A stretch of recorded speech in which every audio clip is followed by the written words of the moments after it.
ছাত্র আন্দোলনের সময় সব আমার বাড়িতে আইছেন, সাংবাদিকও আইছেন, ছাত্রদলও আইছেন, শ্রমিক পাবলিক সারা আমার বাড়িতে আইছেন।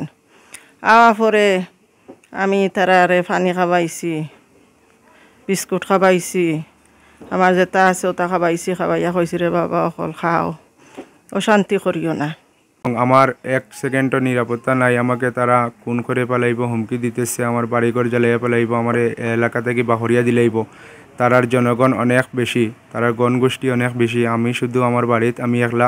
একলিম আর তার ভাই শেল্লু আর তার বাতিজা করছু আইয়া আমার বাইরে অ্যাটাক করছেন।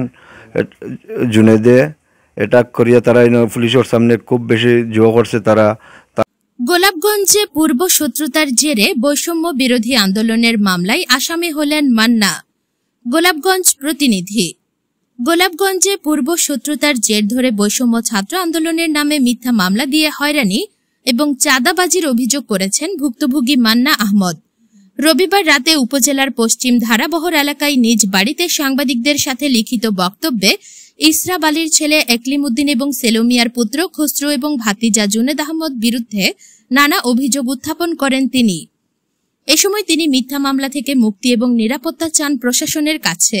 লিখিত বক্তব্যে মান্না আহমদ বলেন, পূর্ব শত্রুতার জের ধরে বৈষম্য ছাত্র আন্দোলনের নামে মিথ্যা মামলা দিয়ে হয়রানি এবং চাঁদা চাচ্ছেন একলিম উদ্দিন গংরা।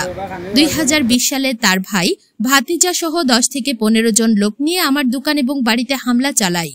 পরে এ নিয়ে আমি আদালতে একটি মামলা দায়ের করি। এই মামলা আদালতের রায় পর্যায়ে চলে আসলে একলিম উদ্দিন গংরা আপোষ মীমাংসার জন্য এলাকার মুরব্বিয়ানদের নিয়ে আমার বাড়িতে এসে নিজের দোষ স্বীকার করে ভবিষ্যতে আমার সাথে আর কোনরূপ খারাপ আচরণ করবে না বলে এলাকার মুরব্বিয়ানদের উপস্থিতিতে একটি মুসলেকা দিলে উভয় সম্মতিতে পরে আদালত থেকে মামলাটি আপোষে তোলা হয়।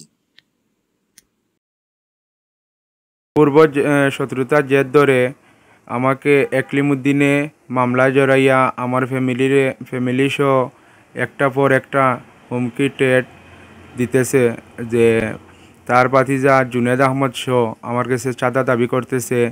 তারা তো হারে গেছে আগর মামলাত, এখন ও মামলাত তারা আবার নয়া করে ঢুকাই দিলে পুরানা যে যোগ মিটাইবার লাগে এবং টাকা দাবি করে যে। তিনি আরো অভিযোগ করে বলেন, পূর্ব বিরোধের জের ধরে একলিম উদ্দিন ও জুনেদ আহমদ প্রতিশোধ নিয়ে আমাকে বৈষম্য বিরোধী আন্দোলনের মামলায় জড়িয়ে গোলাপগঞ্জ মডেল থানায় তারা 2টি মামলা করে। একটি মামলায় জুনেদ আহমদ প্রথমে 1 লক্ষ টাকা চাঁদা দাবি করে, টাকা বেশি দাবি করায় আমি মান্না আহমদ অপারগতা প্রকাশ করি। পরে এক পর্যায়ে 20,000 টাকা চাঁদা দাবি করে। চাঁদা দিলে আমার উপর থেকে মামলা প্রত্যাহার করা হবে, তাই আমি গোলাপগঞ্জ মডেল থানায় একটি চাঁদা দাবি সংক্রান্ত একটি অভিযোগ করি।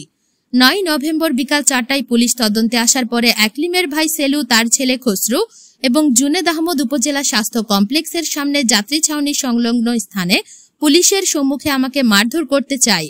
এ সময় পুলিশ আমাকে নিরাপদে রেখে দ্রুত স্থান ত্যাগ করেন। লিখিত বক্তব্যে তিনি আরো বলেন, বৈষম্য ছাত্র আন্দোলনের সময় আমি প্রথমে ঢাকা দক্ষিণ বাজারে, পরে আমার বাড়িতে এসে আন্দোলনরত ছাত্র ও সাধারণ লোকদের পানি, বিস্কুট ও কেক খাবার দেই, যার ভিডিও ফুটেজ ও বিভিন্ন প্রমাণাদি আপনাদেরকে দিয়েছি। অথচ একলিম গংরা আমাকে মিথ্যা মামলা দিয়ে হয়রানি ও চাঁদা দাবি করছে। শুধু তাই নয়, আমার বাড়ি ঘরে আগুন দিবে এবং আমাকে প্রাণে মারতে হুমকি দিয়ে যাচ্ছে। এজন্য চাঁদাবাজি ও মিথ্যা মামলার হয়রানি থেকে বাঁচতে প্রশাসনের হস্তক্ষেপ চান মান্না। আমরা সারা বাড়ি আইয়া তারা গেরোয়াট করিলা, এখন তা এমনি মাতামাতি করলেও সারা বাড়ি আইয়া আমার গেরোয়াট করি। একলিমর বাড়িয়ালায়, একলিমে বাড়িয়ালায়, শেলুর বাড়িয়ালা, শেলুয়ে তারা 6-7 ভাই। তারার মামুর বাড়িও খান্দাত, ময়ূর বাড়িও খান্দাত, ফুড়ির বাড়িও খান্দাত, সব তারা 3-4 বাড়িয়ালা সব আইয়া আমার দুপুরে তারা ইস্টামো গাইয়া দয়জ সগত দিছে। কোনো দিন আমরা ফুয়া লগে লাগতো নাই। ও জায়গাত এখন ও আন্দোলন, ছাত্র আন্দোলনের দিয়ত গিয়া বিভিন্ন ধরনের সমস্যা দিয়া আমার বাচ্চার উপরে কেসতে হেও দিল, তার ভাতিজাও দিল জুনেদ আহমদে একলিমে। এ বিষয়ে মামলার বিবাদী একলিম খসরু বলেন, মান্না আহমদ 4 আগস্ট বৈষম্য ছাত্র আন্দোলনের সময় সে আওয়ামী লীগের সাথে মিলে ছাত্রদের বিরুদ্ধে আন্দোলন করছিল। অপরদিকে জুনেদ আহমদ বলেন, আমাকে দিয়ে অন্য লোক মামলা করিয়েছে, অনেকের নাম আমার জানা নেই, তবে আমি কাউকে চাঁদা দাবি করি নাই। আমরা তো করছি, আমি তো আমার যে কয়েকজন মানছে, আমি তো খালি দস্তখত দিচ্ছি, ভালো দেখা গেল যে নিরীহ মানুষ আছে। এ বিষয়ে গোলাপগঞ্জ মডেল থানার ভারপ্রাপ্ত কর্মকর্তা মোহাম্মদ মনিরুজ্জামান মোল্লা বলেন, ভিডিও ফুটেজ ও বিভিন্ন তথ্যাদি যাচাই করে প্রকৃত আসামিকে ধরা হবে। চাঁদাবাজির বিষয়টি তদন্ত করে ব্যবস্থা নেওয়া হবে।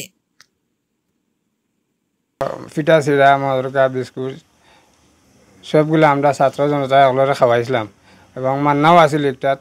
এখন তার পুরানা 170টার জের ধরে তারে ওই মামলা মিথ্যা মামলাত আবার দিলাইছে।